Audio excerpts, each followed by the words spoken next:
Hi there, welcome back to my channel. I hope you are doing good. So today I'm going to cover another principle of solids, so that is LSP, Liskov Substitution principle. So let's get started with today's video. So I'll show you one payment example. So this payment code looks correct, compiles fine, even follows an interface. But in production, it crash. So that's a Liskov substitution violation. So here you see an interface for payment gateway. So any payment gateway should be able to charge money and return success or failure. So now let's go to strip gateway. So here you can see charged, it's implementing, and here it's returning true. So strip charges and returns true, no surprise at all. So here now let's go to free payment gateway. So this also charges, but it throws a exception. So here whenever in index we will be calling, first one will be fine, strip payment, but second free plan one, this will be throwing an error. So here see, did we break the interface? No, because we have implemented the interface properly. Did we break the system? Yes, because if any payment that is a free plan, that will be going through payment gateway, that is not necessary and it will break because it's an exception throw. See this process payment function trust the interface. So it accepts no exception, it just accepts true or false in response. But now one implementation, that is free charge, that throws exception. So what is happening? Behavior is changing.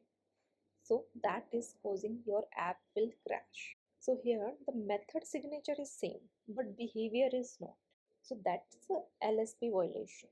LSP simply means that if I replace one implementation with another, I should not have to change my code or add safety checks. The moment you write that free payment gateway is a type of payment gateway, that is LSP is getting broken. So now let's see how we will make same code using LSP.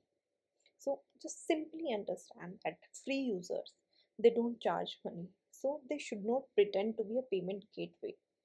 Only real payments implement that. So we will have a separate logic for free payments. So I have copied the code to good one, and the free payment one I have just made it blank. So here in free one, I'll write a class, let's say free payment gateway. This will not implement that payment gateway. This will have its own function, let's say public function, activate. So because it's a something free trial or something kind of that, which is doesn't require any payment, so that will give activate. So here I'm just echo free plan. So this is a completely separate your implementation. Here no role of payment gateway at all. So here in index, okay, name I have kept it same, so that doesn't need to change. Now here we will be creating a separate function for free payment. So let's say process free payment, and here this also we will be changing, but before that let's change the function inside that will be activate now, because we have changed the function name. It's a completely different implementation. So here you can see free payment processed, and here also below this function we will be replacing, and now you replace the payment gateway to free payment gateway. So understand here one more thing, this LSP issue happened because we violated SRP also. So we mixed paid payment and free plan logic into one abstraction.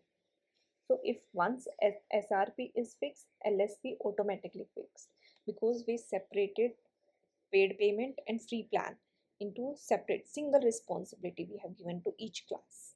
So now let's see one interview question. Let's say if any interview asks you that an interface method guarantees refund always succeeds for completed payment.